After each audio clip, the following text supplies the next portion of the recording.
We all want more freedom, and a lot of us work hard now in the hope we'll feel free later. What if there was another way? A way to feel happier, more free, and confident to get better results right now.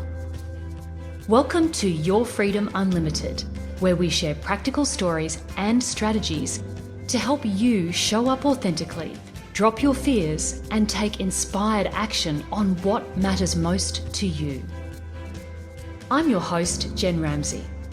As a coach with a love for metaphysics, science, spirituality, and strategies that get results, I'll help you step away from self-doubt and create a powerful new story for your life, business, or career. Join me.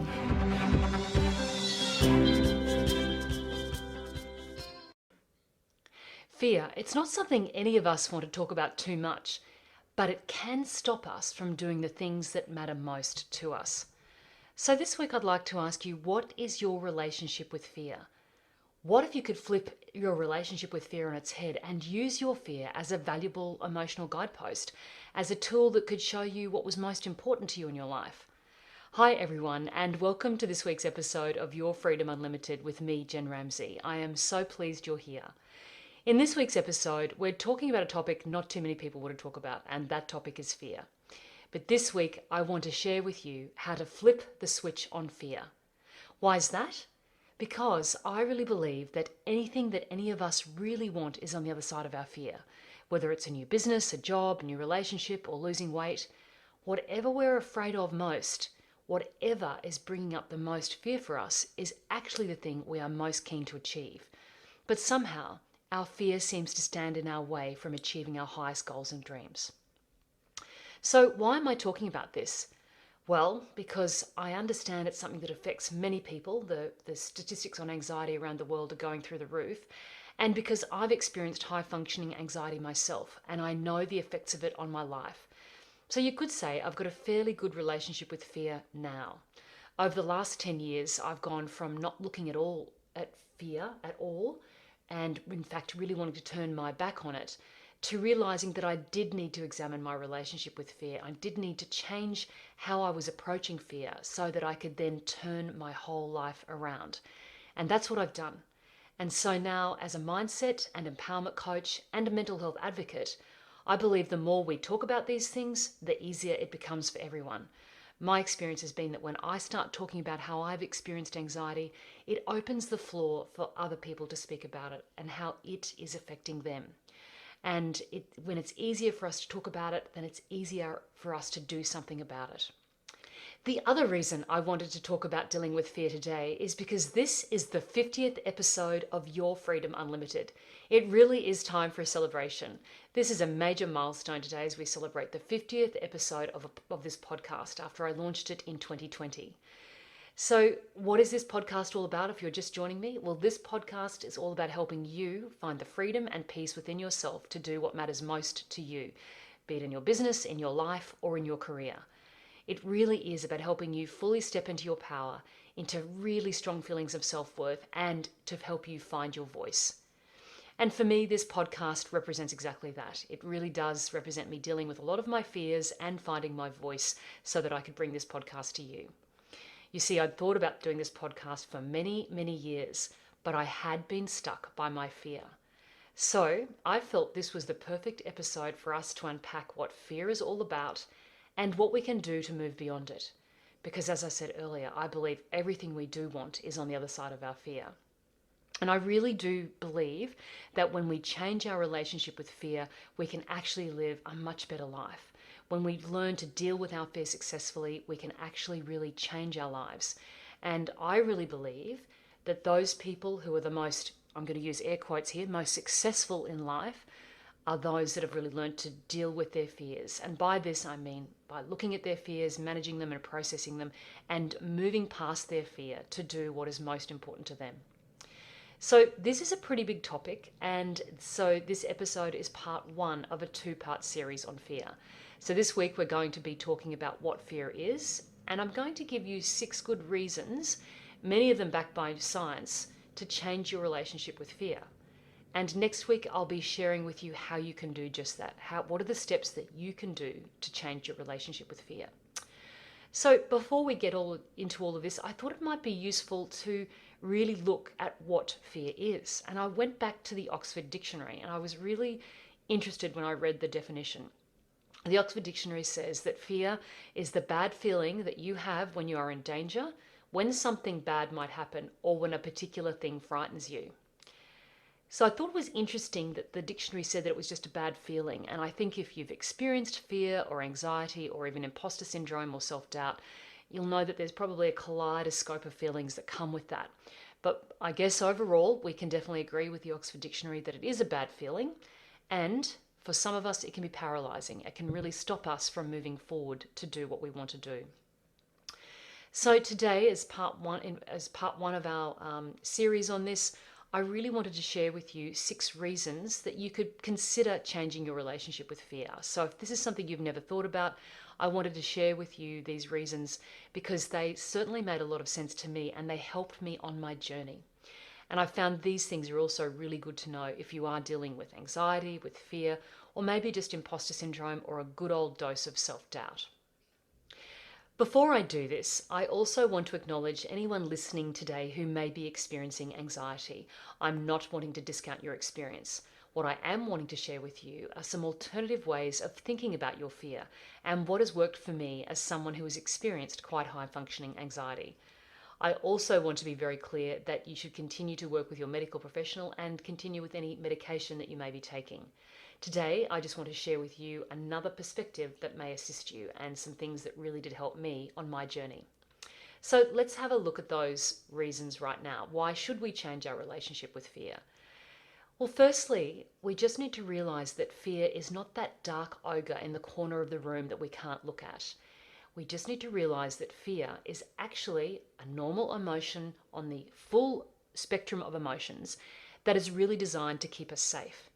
It becomes anxiety when it sort of gets a little bit out of control, when we can't manage it effectively. So why has it been designed to keep us safe? Well, fear has been programmed into our brains from our very primal beginnings.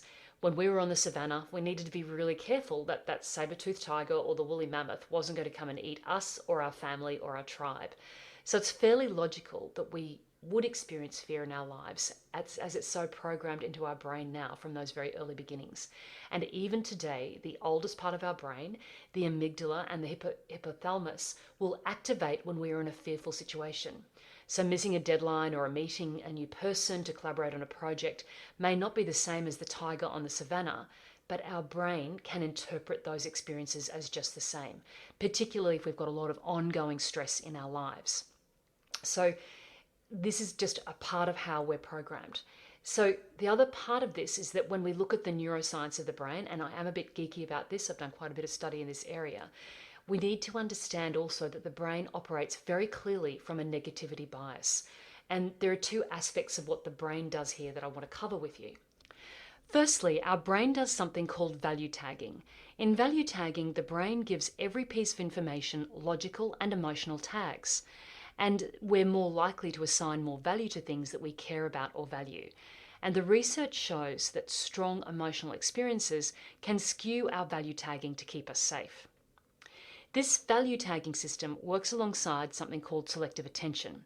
So what happens with selective attention, it means it's another filter system that we use because we're getting so much information in every day that our bodies can't physically focus on everything. So what our brain does is it chooses to selectively focus on things. And if we're wanting to keep ourselves safe, it means that we're continually noting things that could endanger us. So these 2 things together mean that it's a very inbuilt system that is alive and well today and very much designed to keep us safe.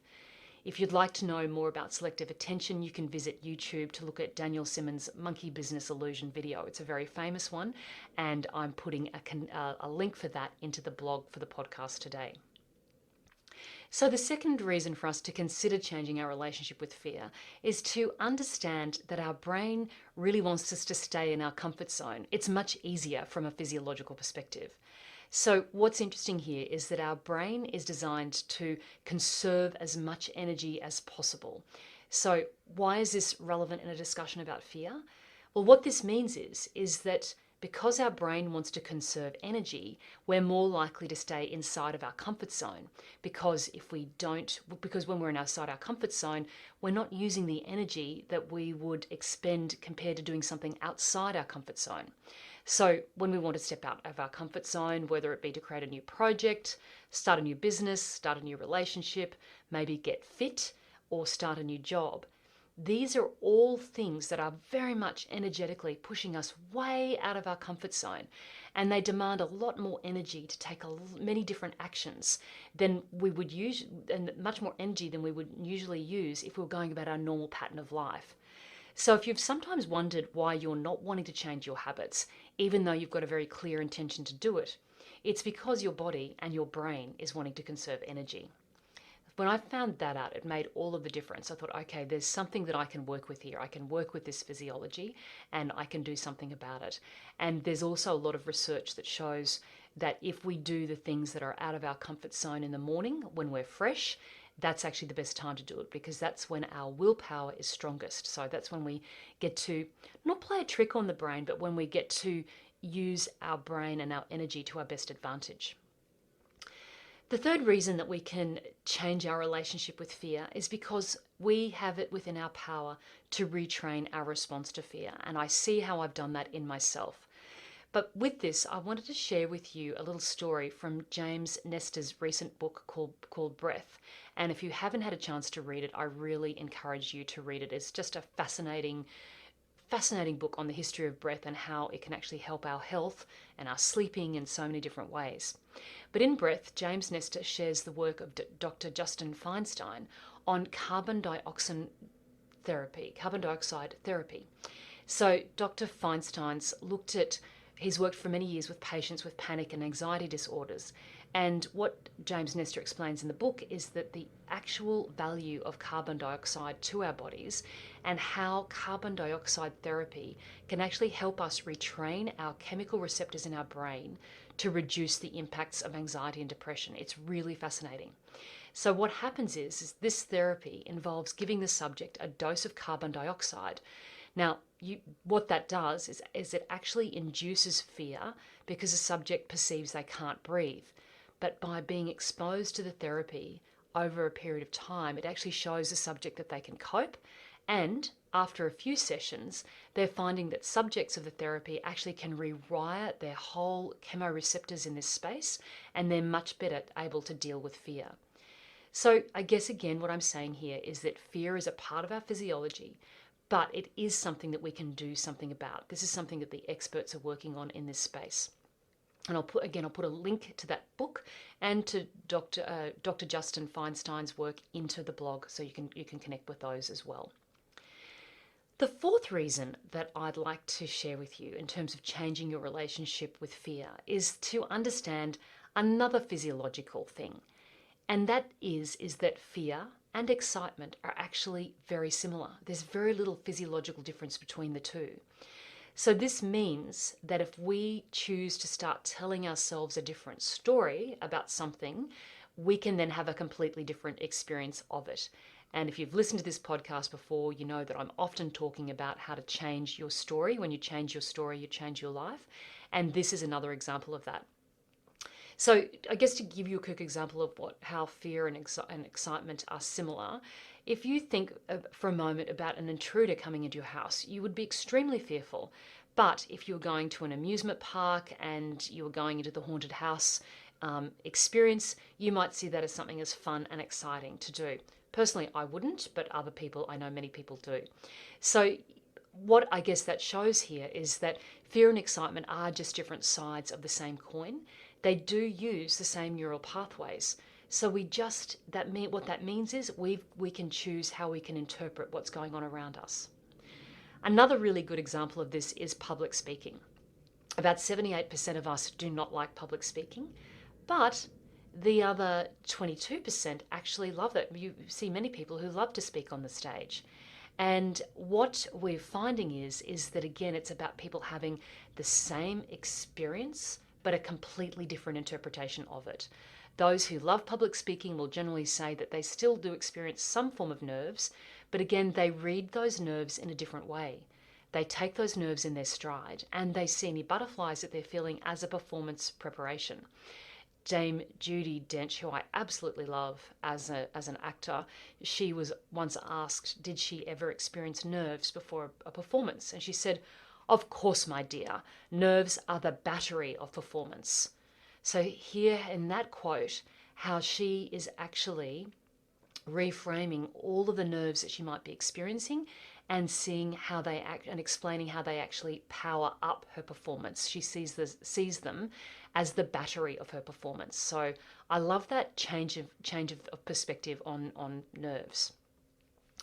The fifth reason that I'd love to encourage you to change your relationship with fear is that dealing with our fear is a great chance to grow personally.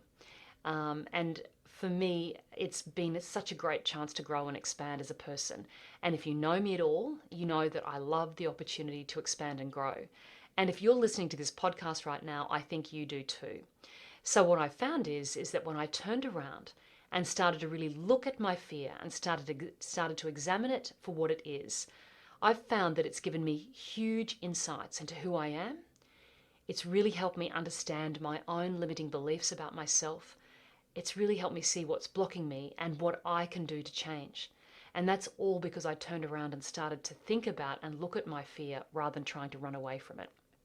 So it's really been super powerful on my growth journey, because if I'd not turned around and faced my fear, I would still be playing small right now, and I certainly wouldn't be where I am today. So managing my fear has been one of my biggest strategies to play much bigger and to have a much more fulfilling life.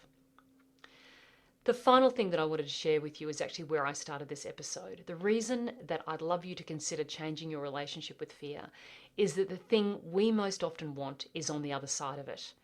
Often I've noticed, and I've heard it said so many times from clients and other friends, is that the things that are most important to us, the new project, the new business, getting fit, a new relationship, those are the things that we often most want, but we can often struggle in achieving.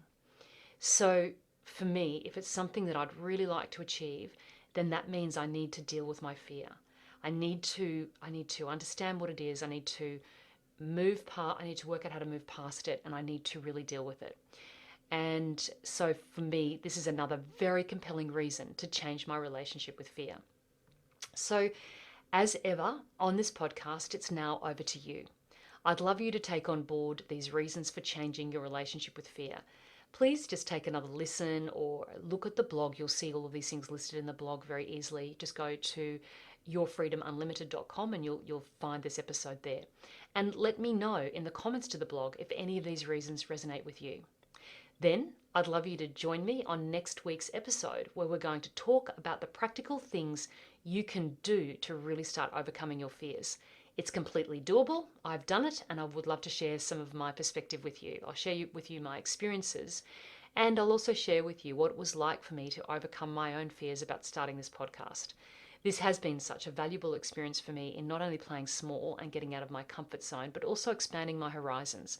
The people that I've spoken to and met with in the last year have been amazing and have really expanded my world, and I'm hoping that they've expanded yours too. I'd love to encourage you to go back and listen to some of the great episodes that we've had. So until we speak again, I'd love you to really take great care. And I'm also just remembering too, I'd love to encourage you to go to YouTube. We've got a link in the blog to our YouTube channel where you can watch some of the podcast episodes, some of the videos with some of the great speakers that we've had on the podcast this year. So I'd love to encourage you to go to YouTube, subscribe to the channel, and to start watching some of those episodes, because there you get to see people on video speaking with me about the things that are just so fascinating. So I'd like to encourage you to do that as well. So until we speak again, I'd love you to take great care, and I'm sending you lots of love, and I'm looking forward to talking with you next week as we look at this second episode on overcoming fear. You can really flip the switch on fear. The choice is in your hands, and it's something that you absolutely can do. So I'm looking forward to talking with you next week about this some more. Take great care, and we'll talk soon.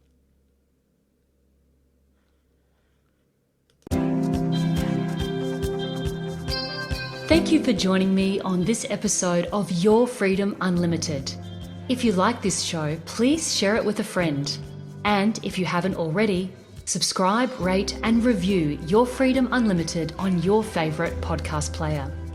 If you have any questions, comments, or feedback, you can reach me directly at jenramsey.com. Thanks for listening.